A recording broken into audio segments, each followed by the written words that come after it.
A very short story. Tippy and Kitty. Tippy dog and Kitty cat lived in Donny's home.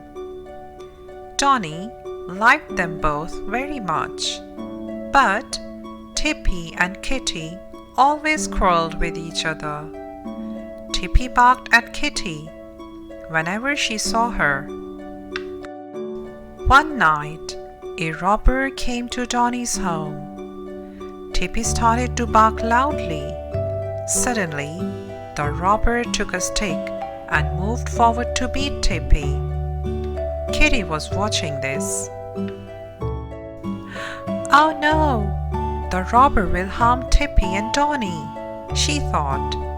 Kitty ran to robber and scratched his legs hard. The robber shrieked in pain. Tippy barked loudly. Donny and his father came out and caught the robber.